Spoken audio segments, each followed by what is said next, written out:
Hello, Katden lovers and Katden followers. Abay Alden Richards. Sino nga ba si Frankie Primavera na nililing sa pangards? Kung saan ay na-debunk na nga po no, yung isa sa mga girls kasi matapos po mapag-usapan at talagang very engaged ang mga fan ni Mr. Alden Richards at Catherine Bernardo sa paghahanap ng katotohanan patungkol dun sa isang balita na kumalat ngayon sa social media na taken na daw di umano ang isang Alden Richards pero hindi kay Catherine Bernardo. So, na-debunk po yung isang usapin na idinudugtong sa pangalan ni Mr. Alden Richards si Miss Mitch Oliva na kalaunan ay ito pala ay kumare niya, no? Ito yung mga Instagram photos niya po, Instagram stories. Nakasama niya si Mitch at si Benmar na isa sa mga running mate at kaibigan po ni Mr. Alden Richards. Yung magjowa na ito, si Mitch at si Benmar nakatabi niyang boy na kulot, ay sila po talaga yung totoong magjowa. Dahil dito is na-debunk na po yung issue na yon, na hindi talaga totoo na si Mitch ang karelasyon ni Mr. Alden Richards. Ngayon, meron din po kasing lumalabas ngayon na isang pangalan na pinag-uusapan din at talagang super hanap din ng mga fans. So tutulungan ko po kayo na i-validate yung balitang ito. Lumabas po ang pangalan na Miss Frankie Primavera matapos may isang video clip na kumalat sa X, no, na dating Twitter, na nung umattend po si Mr. Alden Richards ng isang binyag ay nabanggit yung pangalang ito. Kaya naman talagang todo hanap ang mga netizen kung sino nga ba si Frankie Primavera. Sabi ng isang online news kaya taken with Alden Richards 02, ang swerte ni girl kung totoo man yung rumor issues. But still, is ito po yung si Miss Primavera, no? At alam natin na isa sa mga tipo ni Mr. Alden ang isang morena. Talagang yun po talaga yung pinaka-tipo ni Mr. Alden. Talagang number one. Ito po yung video clip na pinagbasihan. Panoorin natin.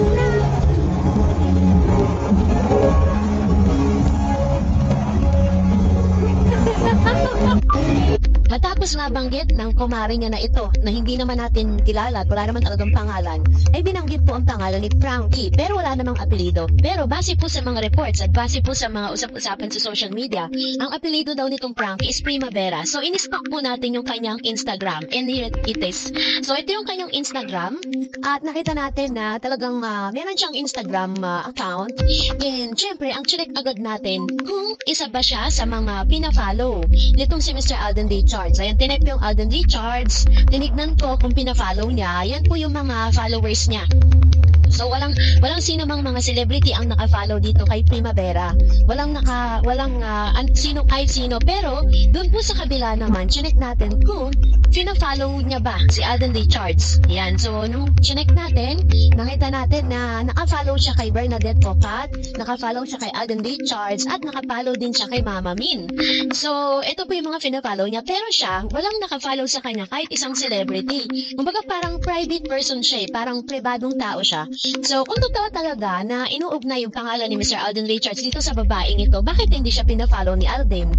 Diba? So, according po dun sa comment section, sinasabi nila na si Primavera po is isa sa mga number one fan nitong si Mr. Alden Richards. But it doesn't mean na siya yung babae na nililigawan or tinuturong jowa nitong si Mr. Alden. Nung chinek natin yung profile niya, siya po ay bahagi ng isang magazine kung saan doon po siya nag-work. Hindi natin alam kung isa ba siya sa mga editor or isa po siya sa mga staff or whatever the position. Kasi pag chinecheck natin yung kanyang profile, wala lumalabas kung parang talaga napaka-private na tao niya. Pero hindi naman private yung IG niya kasi nakikita mo yung mga photos niya dito. So, yun yung mga nakita natin. Pero wala tayong Alden Richards na possible na connected sa kanya. Maaaring nagkamit na sila dahil yung isang magazine na pinagtatrabuhan niya kung saan naging isa rin si Mr. Alden sa mga naging cover nito. Ganon din si Miss Catherine Bernardo. Pero, other than that, wala na po ako nakikitang any connection with Alden and Miss Frankie Primavera. And that's the, yun yung katotohanan. Kaya, parang hindi na rin ako naniniwala. Parang ito kasi yung video clip kasi na yun yung pinagbasihan ng ilang mga online news na taken na nga si Alden. Pero as of now, parang hindi po ako naniniwala na talagang may girlfriend na siya. Kasi kung meron po yan, is talagang may mga ebidensyang lalabas, diba? But anyways, magantay pa rin tayo ng ilang mga updates.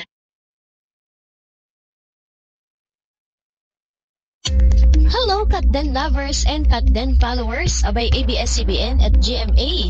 May confession patungkol kay Catherine Bernardo at Alden Richards. Ang lahat ng yan, napag-uusapan ngayon at isa sa mga trending topic na yon dahil may inilabas pong isang article ang ABS-CBN kung saan ay pinasalamatan nila si Catherine Bernardo at Alden Richards ang kanilang movie na Hello Love Again na kumita ng 1.4 billion dahil isa ito sa mga naging dahilan para po talagang tumaas or nag-increase, no, at makabawi ang ABS-CBN from the losses nung nawala yung kanilang prangkisa.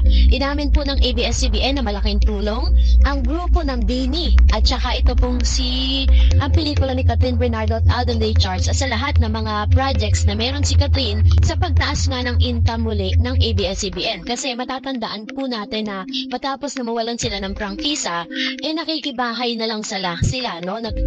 Parang nagre-rent na lang sila ng airtime sa ibang network which is sa TV5 at yung iba naman ay sa GMA7. Kaya naman, imbis na intact yung kanilang income, ay nahahati ito dahil sa dami ng mga bayarin at malaking porsyentong napupunta doon po sa mga network na kanilang kung saan napapanood yung mga projects or programa na kanila pinalalabas.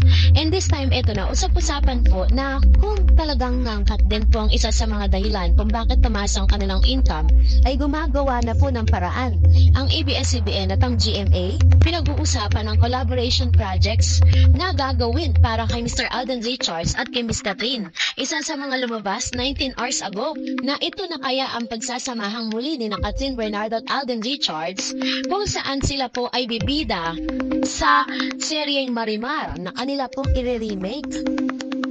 Pagkatapos ng box office hit na Hello Love Again ni Catherine Bernardo at Alden Richards, hopyang-hopya mga Katden fans sa may kasunod ng project na pagsasamahan nilang dalawa.